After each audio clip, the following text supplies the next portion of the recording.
America में कुख्यात sex trafficker Jeffrey Epstein से जुड़ी फाइलों के सार्वजनिक होने के बाद अब नया और गंभीर राजनीतिक विवाद खड़ा हो गया है। डेमोक्रेटिक पार्टी ने सीधे तौर पर ट्रंप प्रशासन और उसके अधीन काम कर रहे न्याय विभाग यानी कि डीओजे पर आरोप लगाया कि एप्स्टीन फाइलों से अमेरिकी राष्ट्रपति डोनाल्ड ट्रंप से जुड़ी एक आपत्तिजनक तस्वीर को जानबूझकर हटा दिया गया। इस आरोप के बाद अमेरिका की राजनीति में पारदर्शिता, सत्ता के दुरुपयोग और दस्तावेजों से छेड़छाड़ को लेकर बहस काफी तेज हो गई है। डेमोक्रेट्स का दावा है कि ये तस्वीर फाइल नंबर 468 के तहत शामिल थी। कथित तौर पर इस तस्वीर में डोनाल्ड ट्रंप एक महिला के साथ नजर आ रहे हैं जिसने आपत्तिजनक कपड़े पहन रखे हैं। यह तस्वीर एप्स्टीन से जुड़े दस्तावेजों के उस हिस्से का हिस्सा थी जिसे हाल ही में सार्वजनिक किया गया था, लेकिन फाइलें जारी होने के कुछ समय बाद ही ये तस्वीर और इससे जुड़े कई अन्य फाइलें न्याय विभाग की वेबसाइट से ही गायब हो गई। मीडिया रिपोर्ट्स की माने तो कम से कम 16 ऐसी फाइलें थी जो पहले डीओजे के वेब पेज पर उपलब्ध थी, लेकिन बाद में इन्हें हटा लिया गया। इन फाइलों को हटाने को लेकर न्याय विभाग की ओर से अब तक कोई ठोस या स्पष्ट कारण नहीं बताया गया है। न ही साफ किया गया है कि ये फाइलें तकनीकी कारणों से हटी हैं या फिर जानबूझकर गायब की गई हैं। इस पूरे मामले पर डेमोक्रेटिक पार्टी ने आक्रामक रुख अपनाया है। डेमोक्रेट्स ने हाउस ओवरसाइट कमेटी के सोशल मीडिया प्लेटफॉर्म एक्स पर पोस्ट करते हुए सवाल उठाए।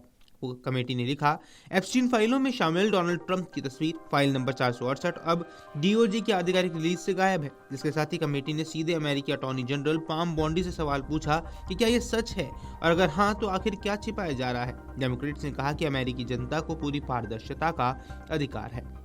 रिपोर्ट्स के मुताबिक ये फाइलें शुक्रवार तक उपलब्ध थी, लेकिन शनिवार को डीओजे के वेब पेज से इसे हटा दिया गया। जिन दस्तावेजों की चर्चा हो रही है उनमें एक डेस्क ड्रॉअर की तस्वीर शामिल है जो फोटो एल्बम और कागजात से भरा हुआ दिखाई देता है। इन्हीं एक तस्वीर में डोनाल्ड ट्रंप की भी बताई जा रही है जिसमें कुछ महिलाओं के साथ वो खड़े नजर आते हैं। इनमें से कम एक महिला बिकिनी में नजर आई है। इतना ही नहीं, इसी तस्वीर के पीछे एक और धुंधली तस्वीर होने का भी दावा किया गया है। इस दूसरी तस्वीर में डोनाल्ड ट्रंप, उनकी पत्नी मेलेनिया ट्रंप और एप्स्टीन के करीबी सहयोगी घिस्लिन मैक्सवेल के साथ मौजूद है। माना जा रहा है कि तस्वीर साल 2000 की है और फ्लोरिडा स्थित ट्रंप के मारे लागो रिजॉर्ट में ली गई है। ये वही समय था जब ट्रंप और मेलेनिया की शादी भी नहीं हुई थी। इस पूरे विवाद की सबसे अहम बात यह है कि न्याय विभाग ने अब तक स्पष्ट नहीं किया है कि आखिर इन फाइलों को क्यों हटाया गया। डीओजी के प्रवक्ता ने अब तक इस पर कोई प्रतिक्रिया नहीं दी है, जिससे संदेह और ज्यादा गहरा रहा है और कहीं न कहीं कुछ छिपाने की कोशिश की जा रही है, ऐसा प्रतीत होता है। हालांकि व्हाइट हाउस की ओर से सफाई जरूर दी गई। व्हाइट हाउस के प्रवक्ता एबिगेल जैक्सन ने इंटरव्यू में कहा कि ट्रंप प्रशासन अमेरिकी इतिहास का सबसे पारदर्शी प्रशासन है। उन्होंने दावा किया कि दस्तावेजों को लेकर किसी भी तरह की हेरफेर या जानबूझकर छिपाने की कोशिश नहीं की गई है। उधर डेमोक्रेट्स का कहना है कि एप्स्टीन फाइलों में शामिल कई तस्वीरों और दस्तावेजों को बिना तारीख और संदर्भ के जारी कर दिया गया, जिससे भ्रम की स्थिति पैदा हो रही है।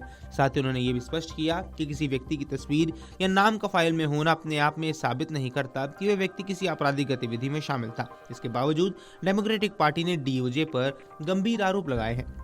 यहाँ डेमोक्रेट्स का दावा है कि न्याय विभाग राष्ट्रपति के हस्ताक्षर के 30 दिन के भीतर सभी दस्तावेज जारी करने की कानूनी समय सीमा का पालन करने में विफल रहा। इसके अलावा जारी की गई सामग्री में बड़े पैमाने पर एडिटिंग किए जाने का भी आरोप लगाया गया है। उनका कहना है कि ये सब अमेरिकी जनता को पूरी सच्चाई से दूर रखने की कोशिश है। Video desk अमरउजाला.com।